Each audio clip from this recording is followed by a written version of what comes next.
she was going to beat Obama. I don't know who'd be worse. I don't know. How does it get worse? But she was going to beat, she was favored to win, and she lost. You are looking at somebody who's had a lot of terrible things said about me. That's why it's important to stand up to bullies wherever they are, and why we shouldn't let anybody bully his way into the presidency. Because that is not who we are as Americans.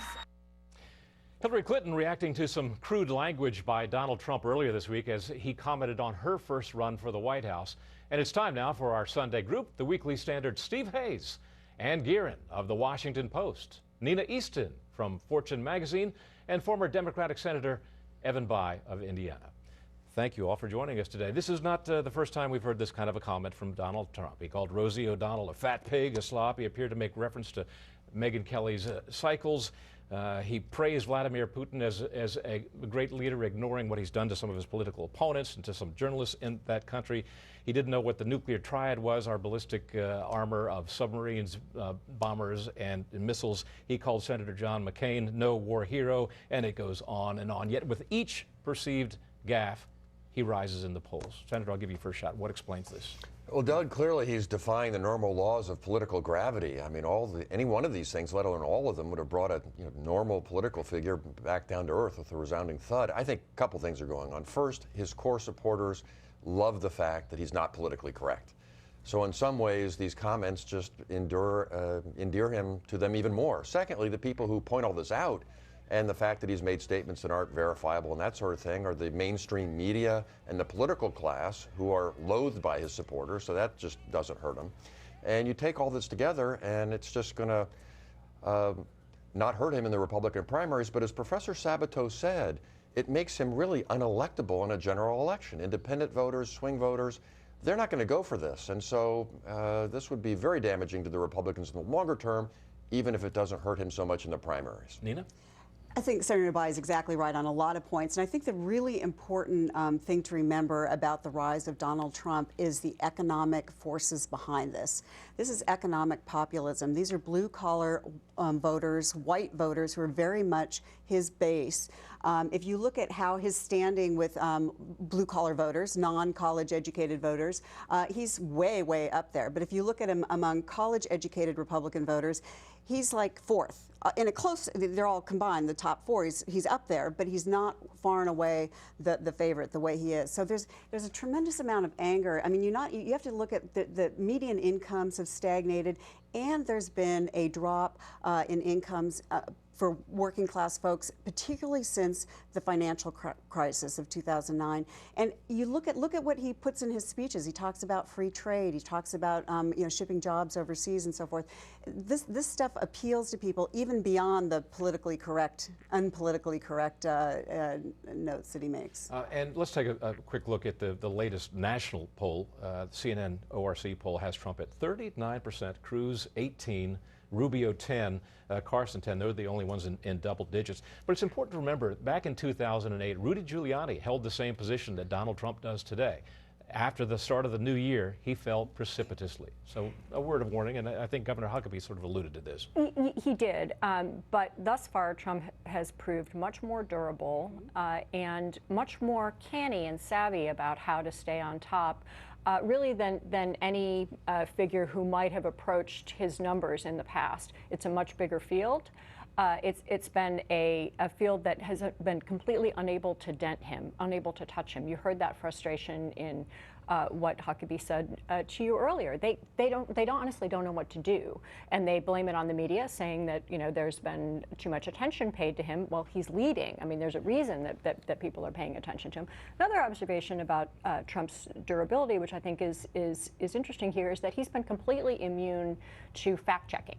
Right. I mean, I think as you both alluded to, one of his strengths has been to turn around criticism and deflect it, and he's able to do that really well. It makes it very difficult to know, from as a reporter, sort of where to go. Right. You want to be able to evaluate him on the same objective scale that we use for everyone else, and he's sort of immune to it. You say that he ran or runs a canny campaign. But I'm reminded, as you said that, of Winston Churchill's quote that the best argument against democracy is a 5-minute conversation with the average voter. And his campaign has been devoid of substance, with the exception of his tax plan, which was legitimate and I think fairly widely praised. Steve, Joe Palladino writes on Facebook, or on Twitter, I should say, when will he start talking about policy substance instead of people? Yeah, it's a good question. You know, he gave an interview on Fox and Friends a little before we came on the air here, and he said he hopes that the field is winnowed because he wants more time in the debates to really flesh out his policy proposals. Well, he really doesn't have much, and I'd be interested to see how he fills that time, because he doesn't know that much about policy. But ironically, that's one of the things his voters like about him. And I think to Ann's point about the trouble that we all have fact-checking him, you're absolutely right. I've tried repeatedly with limited success. But again, if you're a Trump voter, you think everybody in Washington lies. And you think that for some reason. I mean, that's not just out of the blue. I think there's one primary overriding question that will define the Republican race, and that is, will the people who today say they support Donald Trump be Trump voters in February, March, and beyond? If they will, Donald Trump is the nominee, period. I mean, that's the way it's going to unfold. And you talk to people from other campaigns about how Donald Trump falters, and they don't really have an explanation. I think you have plausible speculation that if he loses in Iowa, it might upset him. He might give a crazy speech like he gave when Ben Carson surged, and that could hurt him. And then on the other hand, the Ben Carson speech didn't hurt him. Yeah, so what's the moment where he falters? The faltering in Iowa is such wishful thinking. Ted Cruz can win Iowa. It's not going to hurt Donald Trump. Mike Huckabee won the Iowa caucuses. Rick Santorum squeaked by in the Iowa caucuses. This is not going to be a death blow for Donald Trump. He's got a floor of voters who just don't care about fact-checking, who just don't care about these statements he's making and all that sort of thing. But I think he's also got a ceiling. And so the real question is ultimately 50.1% of Republicans willing to embrace this? My guess is at the end of the day, no. But he's a phenomenon that's going to go all the way to the convention. And Senator, to that point, some people have speculated that his rise and sustainability gives rise to the thought of the demise of the Republican Party. The left-leaning Center for the American Progress in a study this month points to the demographic dilemma for the GOP. 2 percentage points more minorities and 2 points fewer whites in 2016 and 2012, and that's held true for several election cycles previous.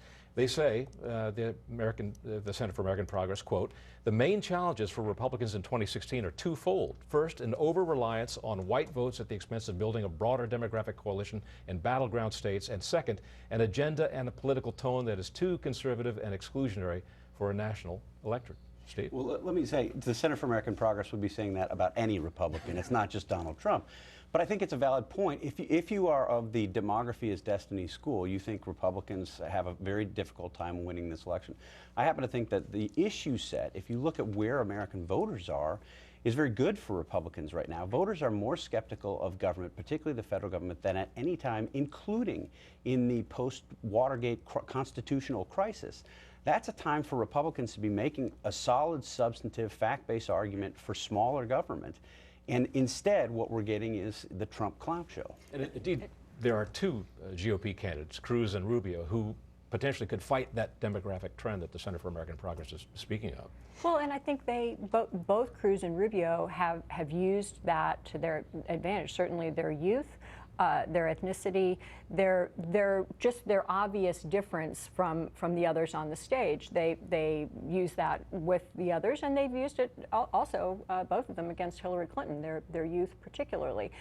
And I mean, I think you're right that absolutely, Cap would be making the same argument about any Republican, but I think it's also useful to remember that Reince Priebus made the same argument. I mean, he has identified, and many thoughtful Republicans have identified the long-term demographic problem. The demographic problem is real. I mean, Mitt Romney won about the same % of the white vote as Ronald Reagan, and he still lost. Republicans have lost at the presidential level the popular vote 5 out of 6 times. It's true the Republicans face long-term demographic challenges. Eventually, the Republican Party will respond to that in a way that will allow the Republican Party to survive. My own party, twice in my lifetime, carried one state in a presidential election. That's hard to carry only one state, but ultimately the Democratic Party responded to that, came back more to the mainstream, and is, now thriving. Ted Cruz is rising in Iowa. We've seen that coming on very, very strong. He's also firing back against a Washington Post political cartoon that depicted his two daughters as monkeys belonging to an organ grinder. Here's a bit of that. Listen, I mean, all of us learned in kindergarten, don't hit little girls. It's not complicated. Don't make fun of a 5-year-old girl and a 7-year-old girl. The origin of this was a political ad that Cruz had produced with his two daughters sitting on a couch in their home, and it looked like he's reading The Night Before Christmas to them. In fact, the books that he's reading are How Obamacare Stole Christmas, Rudolph the Unemployed Reindeer, and Frosty, the Speaker of the House. Is it fair game to bring his daughters into this, Steve? No, I would leave them out. I mean, I think it's a general proposition. You leave siblings of candidates, children of candidates out as a general rule. But look, Ted Cruz is leading in Iowa. As you said, of the 7 credible polls taken in December in Iowa, he's leading in 5 of them, including the Des Moines Register poll, the gold standard poll, by 10 points. I do think that the point you raised with Mike Huckabee and the Super PAC ad is an interesting one. I do think that he's being hit unfairly on that question on gay marriage, where not just because of the selective editing that we saw the Huckabee Super PAC undertake, but also because he actually answered the question in a way that was consistent with the way that he's answered it in public. There really is no there, but you're seeing his opponents, precisely because he's leading in Iowa, try to smack him for it. We've heard this again and again from Senator Cruz, how he deflects controversies, often by referring to constitutional and the components of the Constitution that defend his position. Well, it's true. In this particular case, there are only a few rules in politics left. I mean, ultimately, everything's sort of out there in the public record, but one of them, Doug, I think, is leave the kids out of it. So the cartoon, the Washington Post did the right thing by pulling the cartoon. Whether the average voter ultimately understands constitutional nuance remains to be seen. On this issue, I think it's pretty clear. If same-sex marriage and gay rights is sort of your driving issue, for those rights, Senator Cruz is probably not your candidate.